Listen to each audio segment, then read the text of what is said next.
All right. Good evening, everyone. I am Dr. Adam Hawkins. I'm the Chief Medical Officer here at Northern Indiana Healthcare District. I want to welcome everyone to another healthy lifestyle talk. To this month, October is Breast Cancer Awareness Month, so we're very fortunate to have Dr. Cheryl Olson, one of our breast surgeons, and Dr. Eva Wasif, who's a pathologist for us here at the district. They're going to be talking about navigating the stages of breast cancer, talking about things all the way from diagnosis through treatment. So thank you both for joining tonight. I think Dr. Olson, we're going to let you go ahead and get started with the talk. Thank you. It's nice to be here. Appreciate the opportunity.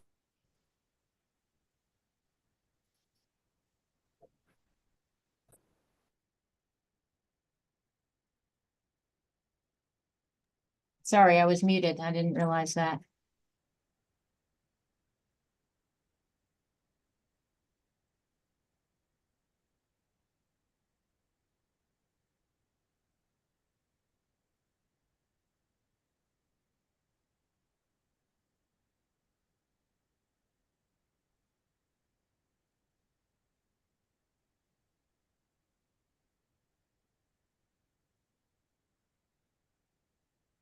Are we all set?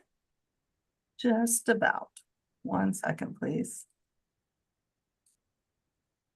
Okay, ready when you are.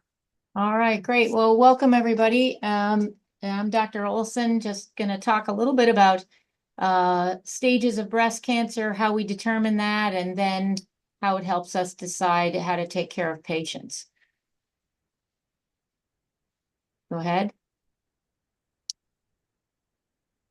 So what we want to do is talk about breast cancer staging tonight, a little bit about the treatment that we use and how the stage can dictate the treatments that we choose. And then I was asked to talk a little bit about what does a recurrence mean and how do we take care of that? And then what is metastatic breast cancer and what does that mean for patients? So we'll try to cover all of that a little bit in a short time tonight.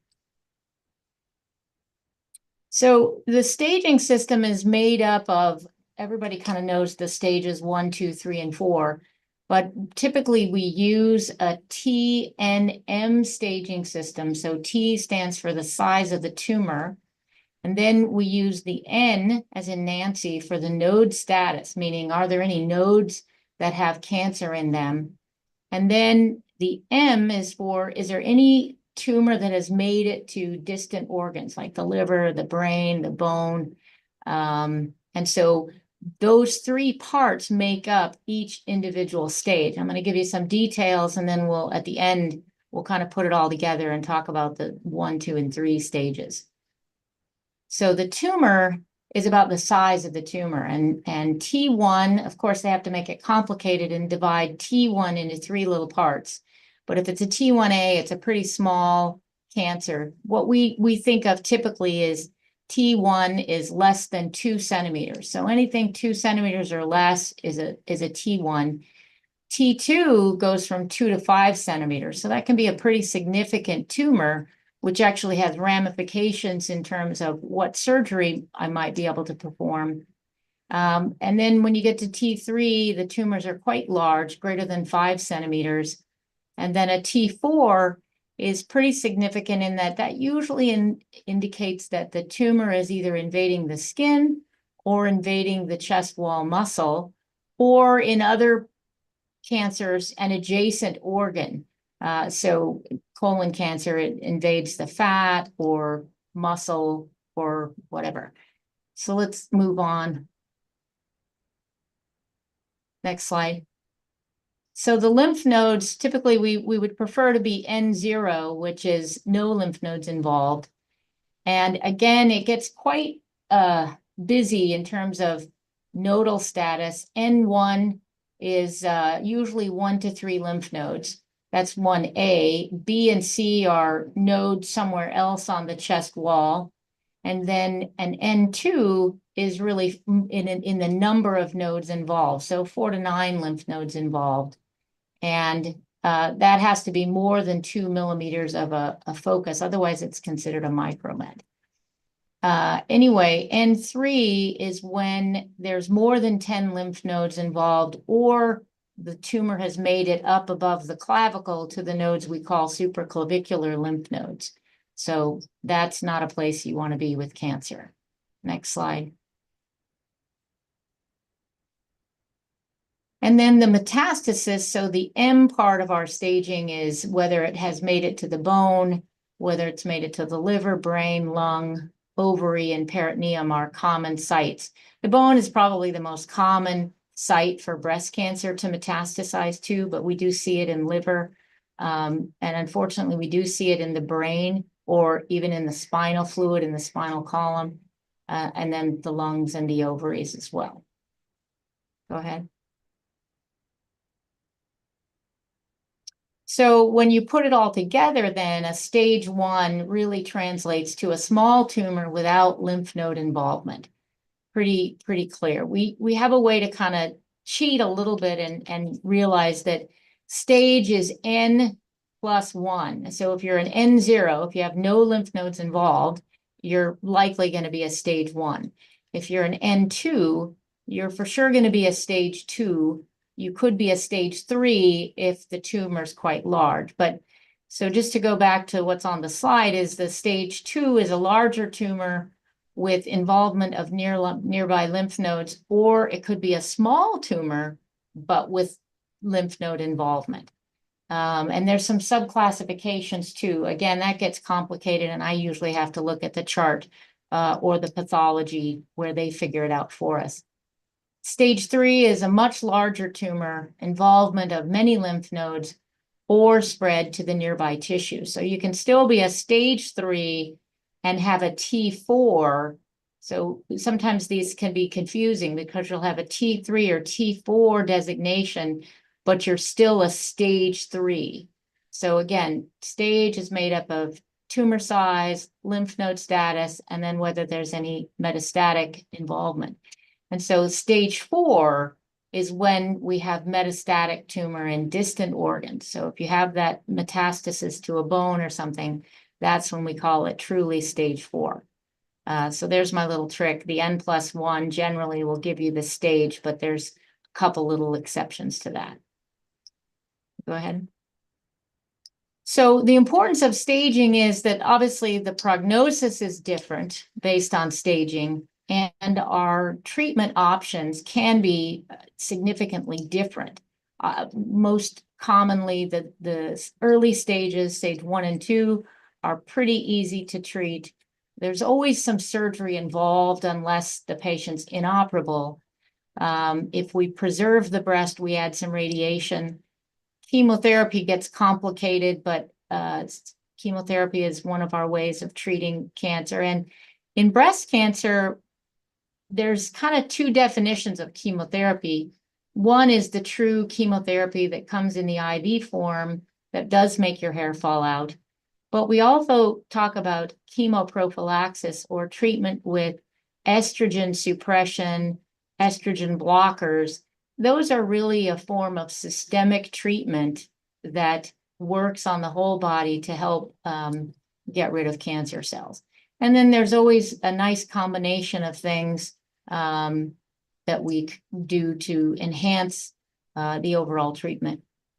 So again, prognosis is determined by stage, and then the clinical trial. So sometimes if we know the staging, certain patients can be eligible for clinical trials at academic institutions where they're trying to figure out something better. And things have improved in breast cancer quite a lot, in the last 10 years.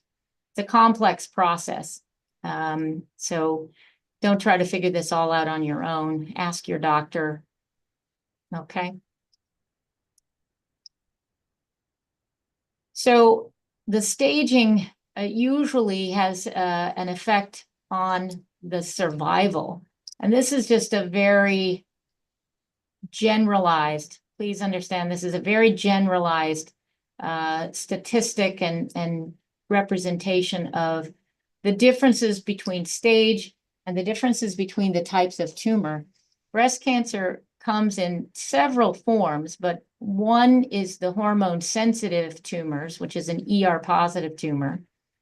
The other type is the triple negative, which is sort of the worst case, where there's no estrogen receptors that are sensitive, no progesterone receptors, and there's a gene called HER2, which is not expressed.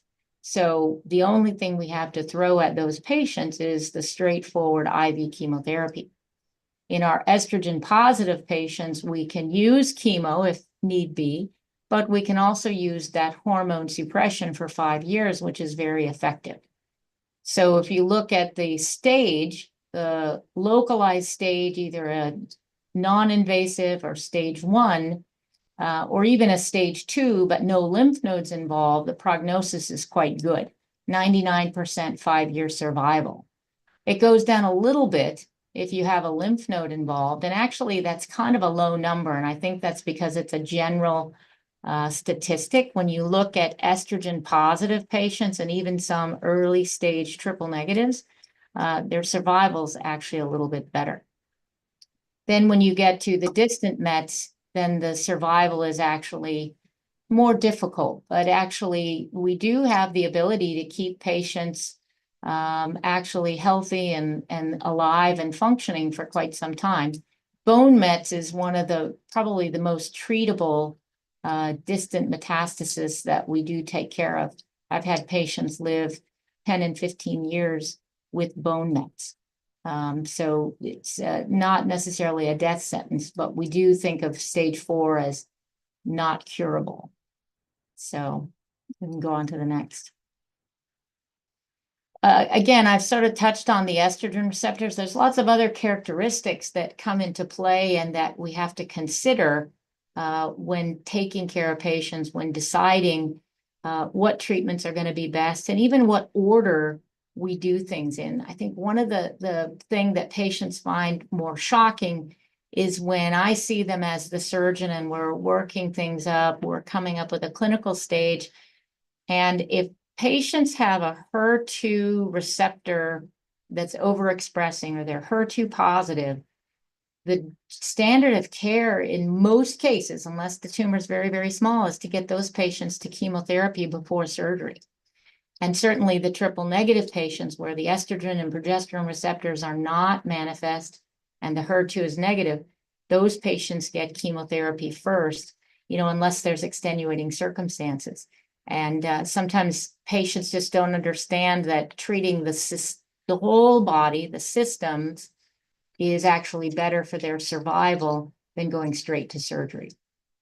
Ki-67 is another thing that we look about in terms of the pathology, and that is a representation of how fast the tumor's dividing and how aggressive it may be. And so we look at that and use that to help us decide, well, would somebody maybe respond to chemotherapy? Are they at higher risk? And should we approach things a little bit differently? Next slide. So treatments come in several forms. I'm oftentimes the first person who talks to the patients about their diagnosis and how to do the workup. So surgery is a big part of taking care of breast cancer. We've talked a little bit about the hormone suppression. That usually comes at the end, and it's only for patients who have estrogen receptors expressing, but it's a treatment that we can give patients for at least 5 years. Sometimes they'll stay on that therapy for even longer. In other cases, it's actually fewer patients nowadays than it used to be. When I first started in practice, we gave all premenopausal women who even had a low stage, because they were premenopausal, we gave them chemotherapy. And now we know that that's not as ideal, because we've been able to figure out which patients will benefit from that chemotherapy and all the side effects, and therefore we don't have to give it to so many patients. And then radiation is one of those treatments that is a treatment used for local effect. So for breast cancer in the early stages, we use radiation to treat the residual breast tissue if we just do a lumpectomy. In women under 70, radiation's a part of preserving the breast. But radiation is used also in patients, even if they have a mastectomy, they have a big tumor, if they have several lymph nodes involved, then radiation will be recommended to decrease the risk of recurrence on the chest wall. We'll talk a little bit more about recurrence, but so radiation can be very helpful either in the primary treatment or in treatment after surgery for extensive disease. So just to talk about some of the surgeries that we do, lumpectomy, also known as a partial mastectomy. Sometimes patients are quite concerned when they see the mastectomy on their consent, but if it says partial, that means we're just going to take a little bit. We're going to take the tumor and a little bit of tissue around it. And then typically we would follow that with radiation. Sometimes if they're over 70 and maybe in poor health or have a really small tumor, we can skip radiation altogether. So that can be favorable. A mastectomy is really just to remove all the breast tissue. Some patients choose to have that for simplicity. They don't want to have to get radiation. And in Bishop, unfortunately, we don't have radiation oncology on site. Patients have to travel for that. So sometimes patients do choose a mastectomy just to avoid the radiation. We do mastectomies a couple of different ways. One is to take the nipple but save all the skin, and then the plastic surgeon can do a reconstruction. We can save the nipple in certain cases. They have to be oncologically sound to do that, and then there's some anatomical considerations. Sometimes the nipple won't survive, but oftentimes we can save them and do a nice reconstruction. And then we have several different types of reconstructions, but unfortunately, again, we don't do reconstruction at Bishop. It's a little bit too involved, and our plastic surgeon is like me. He only comes once a month. So we have to refer those patients elsewhere.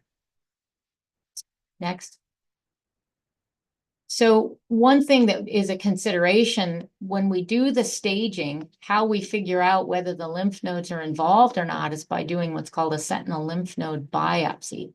And that is where we make an injection in the breast, and it's a liquid radioactive substance that follows the lymphatic channels over to the lymph nodes in the underarm area. And then during surgery, I use a special probe to go find those lymph nodes. And then we send those over to Dr. Wasif, who you'll hear from later, and she tells me whether there's any cancer involved or not. The reason it's so important that we only take a few lymph nodes is that when we have to take all the lymph nodes from the underarm area, patients are more likely to suffer arm swelling or lymphedema. So we'd rather take fewer than more. Sometimes we do a complete axillary lymph node dissection, and that's where we have a positive lymph node. Either after a mastectomy, we then have to complete the removal of the lymph nodes. Or if there's more lymph nodes we know are positive, we take those out. This unfortunately does cause a higher risk of lymphedema. So about 30% risk of lymphedema if we take all the lymph nodes out. I shouldn't say all, we take the level 1 and level 2 lymph nodes, but it ends up typically being quite a few lymph nodes. Hormone suppression is the medical treatment that we talked about. Tamoxifen is the most common drug that's been around. We usually reserve that for women who still are having their menstrual cycle. And then there's another class of drugs called aromatase inhibitors. These actually, instead of just blocking the estrogen receptors, these actually stop or prevent the production of estrogen in our bodies. So the side effects are a little bit different. Patients sometimes feel like they have the flu, or their arthritis symptoms get a little bit worse.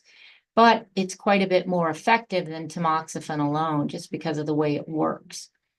For patients who have either recurrent disease or more aggressive later stage disease, there's other drugs called kinase inhibitors or EGFR inhibitors, medicines like Ibrance and Verzenio. And there's a whole bunch that have these names that sound like lapatinib or cyclibs. They're all focused at the hormone positive patients with advanced disease, but they're quite effective and allow patients to stay disease-free longer. Go ahead. So then there's the IV chemotherapy. We won't say too much about that. Just that it can decrease the risk of distant spread for those patients at risk, usually the ones who have positive lymph nodes. Or there's another test we use now that's called an Oncotype DX. And if that score is high, even patients with estrogen positive cancers will need to have IV chemotherapy. So that's how we tell who would benefit from the chemotherapy, is the Oncotype DX score. Next. So radiotherapy is a different treatment entirely from chemotherapy. A lot of patients confuse radiation and chemo. With radiation, unless you're getting brain radiation, your hair doesn't fall out, but radiation can cause some fatigue, typically causes skin burn, and changes the tissues that have been radiated. They really become firm. Sometimes the breast will swell and then initially swell, and then it will shrink over time as the fibrosis sets in. Can make the lymphedema worse if you've had a full axillary node dissection and you need radiation. Unfortunately, that can enhance the side effects. Next. So recurrent cancer typically refers to tumor that has come back in the same breast or possibly in the lymph node basin after a patient's been cancer-free for some time. It's usually a couple of years, but sometimes it'll be only a year, and a patient will have tumor coming back. And that can happen after a mastectomy even. I think one of the big misconceptions is patients don't understand that if we remove all the breast tissue, we can really only reduce the risk of recurrence to about 1%. With a lumpectomy plus radiation, we reduce the risk of recurrence in the breast to about 4 to 6%. And these recurrences are manifest maybe by a new lump that's palpable. With mastectomies, we typically don't get mammograms after that. So the physical exam, women examining themselves, having their primary examine them, and having me, I do a lot of follow-ups with patients just to check and see how things are, making sure that patients aren't developing a new nodule on the breast or lymph nodes, or something on the other side. If a cancer occurs in the other breast, then we consider that most of the time a new cancer. It feels like a recurrence because the patient's had it before, but it's not like the same cancer came back. So just a little subtle differences with recurrences. Next slide. Who's at risk for recurrence? Well, obviously the higher the stage, the larger the tumor. Other factors that can increase a person's risk are something that Dr. Wasif tells me about, which is angiolymphatic invasion. So when she's looking at the slide of the tumor, if she sees tumor cells inside blood vessels or inside lymphatic channels, then that's much more worrisome for recurrent disease. Those patients sometimes will get radiation because of that finding. If there's chest wall invasion or skin involvement, those patients are at a much higher risk for getting a recurrence. The other thing we look at is the lymph nodes. Lymph nodes alone make you at a higher risk for recurrence, but if there's a tumor growing outside the lymph node, like breaking through the capsule, the little wall on the kidney bean, that makes you more likely to have more lymph nodes involved, but more likely to have a recurrence as well. Next. So prevention strategies. Probably the most important thing is timely diagnosis results in a lower stage. If you skip your mammograms for a few years, you're probably gonna, have a bigger cancer when you find it. It takes a while for cancers to become palpable unless they're right under the skin, which is why we do mammograms. The other thing I see is patients who don't quite get all the therapy. Some patients don't finish radiation. Some patients decide not to get radiation. Some patients get a recommendation for chemo and opt out. Probably the biggest thing I've seen in more recent years is patients deciding not to take the hormone suppression. The side effect profile can be significant for some patients. I think there's a lot more information out there. I think there's a lot of women talking about it. And so I see far more women deciding that they can't tolerate the hormone therapy, and that may ultimately result in an early recurrence or recurrence that they might not have had. So I try to encourage patients to do everything they can to tolerate that part of the treatment. So that's about there. Let's go to the next one. So let's talk about metastatic disease. As I mentioned before, metastatic is usually when it gets to another organ, like the bones, the liver, the brain. Obviously, there's certain parts of our body that will tolerate getting metastatic disease more than other parts. Bone is fairly silent, but patients will often present with pain or a fracture. That's really common. Patients will fall and hurt themselves or do something that shouldn't have caused major trauma, and they go in and get an X-ray, and then we find that there's some other abnormalities. I recently had a patient who I was evaluating for diverticulitis, who was one of my breast cancer patients, and when we got the CT scan, she had bone mets. And so oftentimes we make the diagnosis incidentally because patients don't have symptoms. Same goes for the liver. Very, very unlikely to have a symptom related to a liver met. Now, the brain is much more sensitive, and that's going to cause a symptom, sometimes a seizure, sometimes vision changes, headaches, different things. And the spinal cord, too, can cause pain or sometimes just some fogginess, dysfunction of your brain a little bit. And then again, the lung cancers are often found incidentally as well. Different from locally advanced cancers, these metastatic solid organ tumors are different than a locally advanced cancer, which is when the tumor grows through the skin and the chest wall. We do see patients who have sort of just been in denial for some time, felt they had a lump, it's been there for so long, they can't imagine that it's a cancer, and then it sort of ruptures through the skin and becomes an open sore, and then that becomes a locally advanced cancer. They may not have spread even to regional lymph nodes, but usually they do. But that's the difference between a metastatic disease and a locally advanced cancer. So stage 4, unfortunately, is one of those situations where we probably won't ever make you disease-free, meaning cure you, but it's still very, very treatable. As I mentioned earlier, bone mets is something that you can live with a long, long time. We have a number of pretty amazing drugs that help to treat the bone mets, keep your bones stable.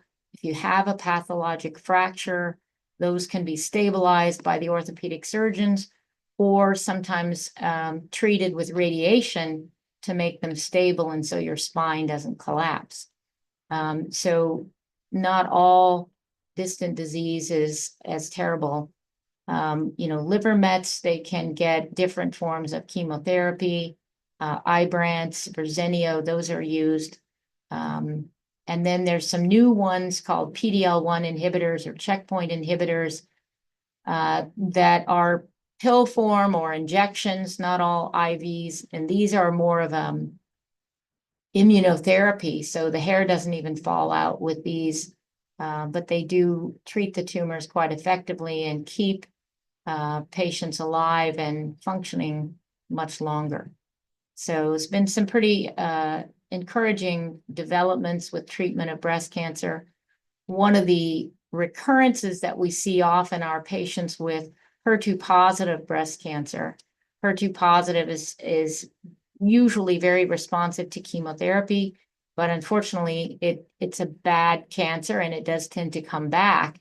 but they have many of these medicines like the PD-L1 inhibitors and different oral agents that will treat and specifically target that HER2 gene so that we can treat those patients more effectively. Next slide. Well, I think that's all I had. If there's any questions, I can answer those, or we could save questions till the end.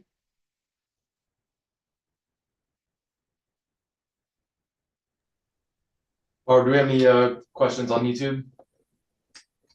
We do not right at the moment. Dr. Olson, I was going to ask a question about mammograms. I think the nomenclature around them sometimes can be confusing for patients. Could you maybe touch on the difference between a screening and a diagnostic mammogram? Right. So screening is usually a 2-view mammogram, just for someone who's not had cancer or doesn't have any known nodularity or even the super dense breasts. When we go to a diagnostic, traditionally that was a 3-view mammogram. And at my hospital in San Diego, that was read immediately. Modern technology has changed some of that, and I don't think they automatically get 3 views anymore. I think they get 2 views. But what they do also is do tomosynthesis. So they have fancy digital machines that can actually span through the breast like a movie. And so you look at it, when we look at it on the computer, you see it, because a mammogram is a 2-dimensional picture of a 3-dimensional structure. So if you think of it as layers being squished, but you can sort of go through the layer little by little, you see a lot more. And you see things that look suspicious. A cancer will look a lot different on the tomos than something that's benign. And so the diagnostics, we typically order those for the patients who've had cancer, who have extremely dense breasts, or who have a lot of fibrocystic disease and have little nodules. And then oftentimes with those, we'll now get ultrasounds to mitigate the dense breast tissue and try to make sure we're not missing anything. Great, thank you. And just to be clear for the audience, Northern Indiana Healthcare District has the capability of doing both the screening and the diagnostic mammogram here, which is nice. Yeah. Awesome. Well, thank you so much, Dr. Olson. All right, thank you. Dr. Wasif, are you ready?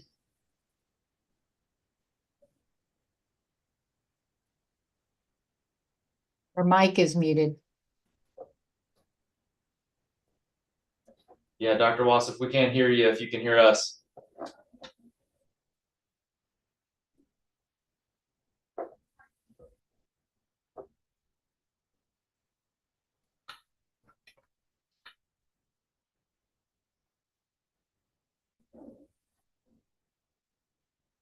Barb, do you mind reaching out to others?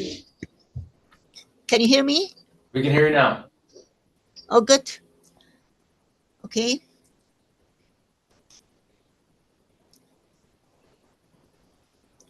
All right, Dr. Wasif, we'll let you take it away. Can you see your slides okay?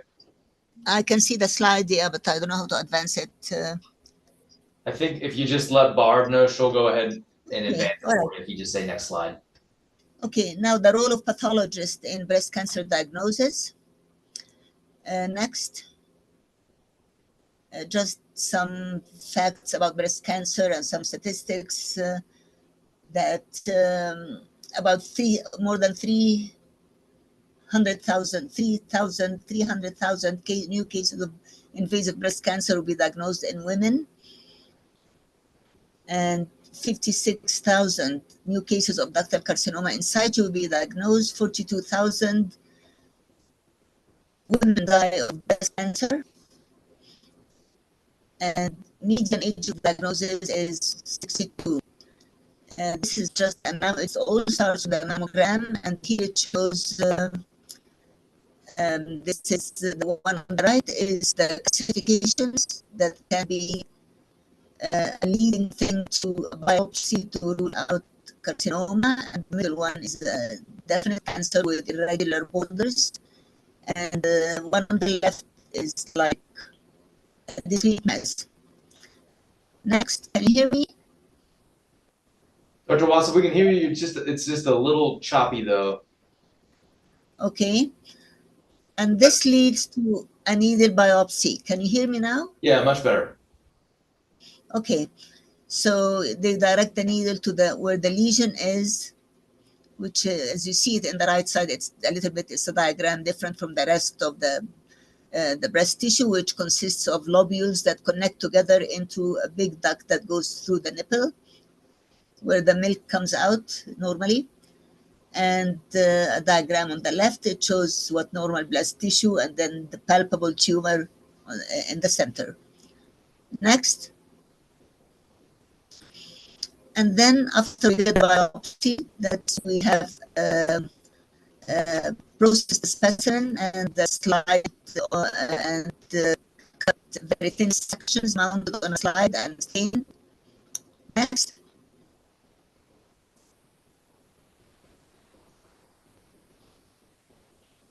Next. And that's what we look at. On the left is the gross appearance of the needle cores of the breast tissue.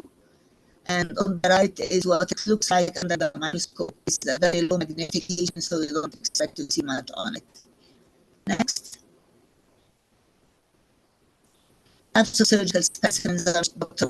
Olson already talked about lumpectomy, mastectomy, could be simple, modified radical, including part of the lymph nodes or nipple sparing, and then axillary lymph nodes, it's either sentinel lymph nodes or axillary resection or both. Next. And this is how we receive a specimen.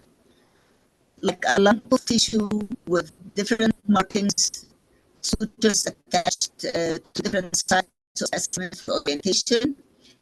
And then my role is to ink different margins, different colors, so that when we cut through it and look at the tumor, we see if it's close to a margin, and if so, which one it is according to the color code. Next. We slice the specimen into several pieces like that, and then we either put the whole thing, process the whole tissue, or take representative pieces depending on the size of the specimen and the size of the tumor. Next. And this is modified mastectomy. You see the breast with an ellipse of skin containing the nipple. And this thing on the left is the axillary tail that contains the lymph nodes.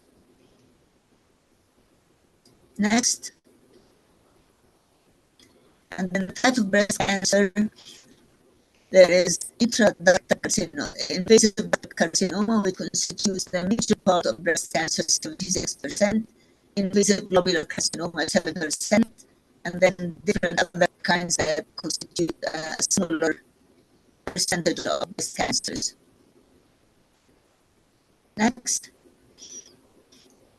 This is the normal breast tissue, which consists of lobules consisting of connecting ducts that lead into a larger one, and the different lobules ducts connect with each other to form the main ducts that go into the nipple.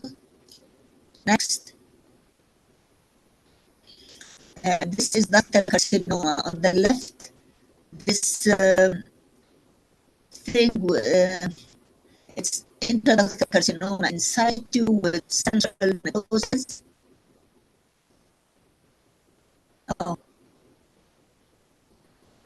With central necrosis, and surrounding it there is small foci of tumor cells that are invasive malignancy.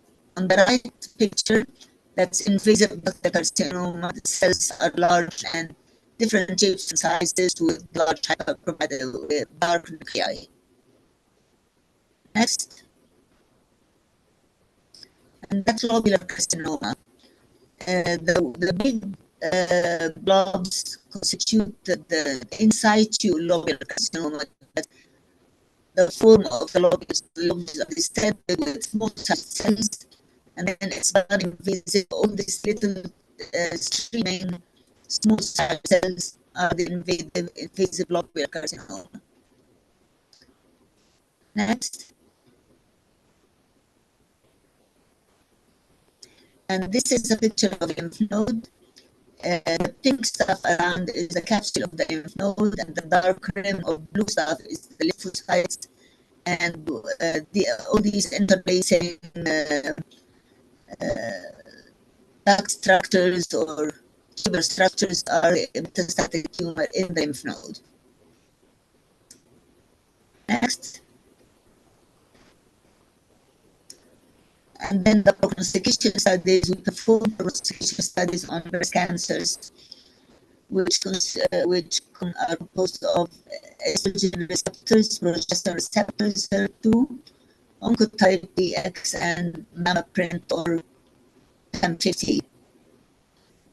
These are prognostication studies to tell us what to expect and guide us through the treatment too. Next.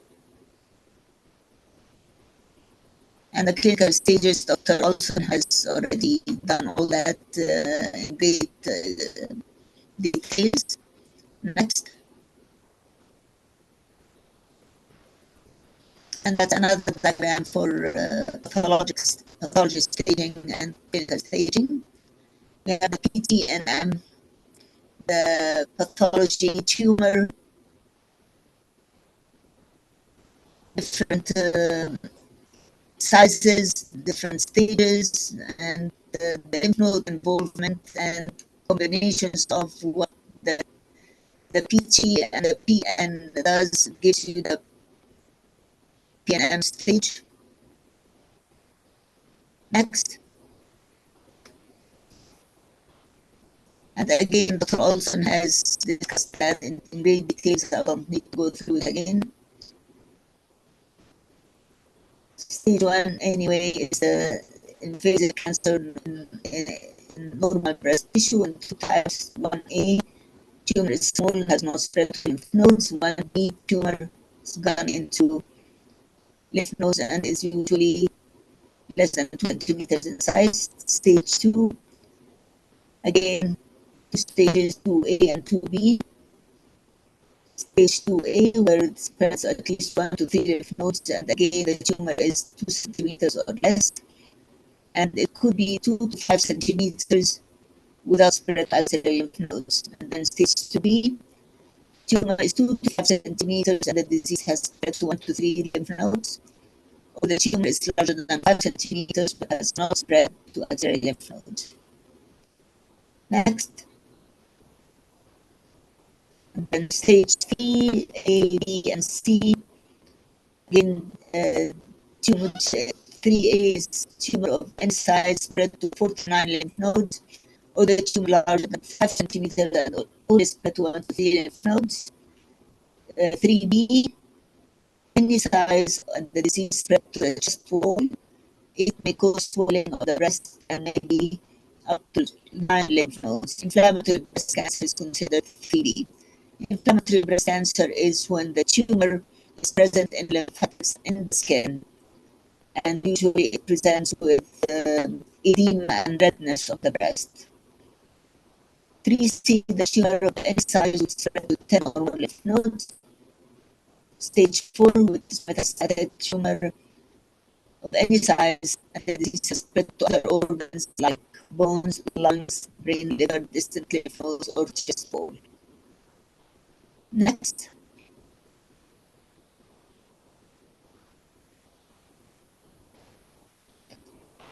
And that's it. Of course, early detection is your best protection against breast cancer.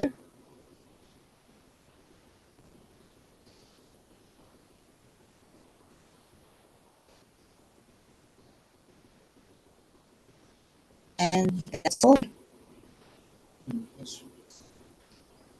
Any questions? Barbara, any questions on YouTube? I do not have any, sir.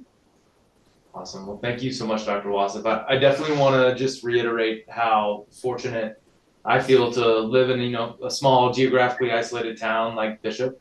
Bishop's beautiful and the landscapes here are amazing, but it certainly comes with its challenges and the fact that we have a pathologist like Dr. Wasif here on site, and then Dr. Olson, who's kind enough to come up here and provide us with services to mitigate the travel and the logistical challenges that these patients face is really something that is unique for critical access hospitals, and something that I think we should be very, very grateful for.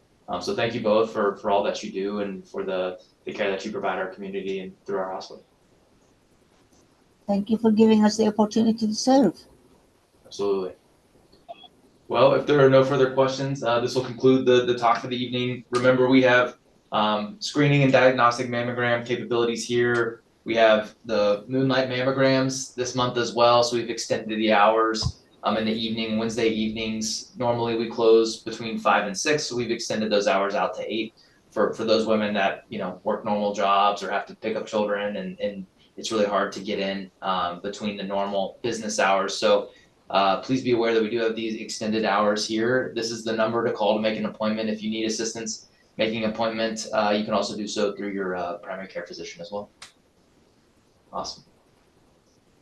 And thank you, Barb, as always, for setting up this talk and for managing the slides and Zoom and YouTube as well. So thank everyone for joining, and we'll see you for the next Healthy Lifestyles talk is in person. It's going to be Dr. Stacy Brown, one of our primary care physicians, is giving his second talk on dermatology, where this talk will focus on melanoma, and that'll be hosted in person at the Bird Street Annex where the board meetings are held. That's on Thursday this week, October 3rd at 5:30. All right, everyone. Have a great night.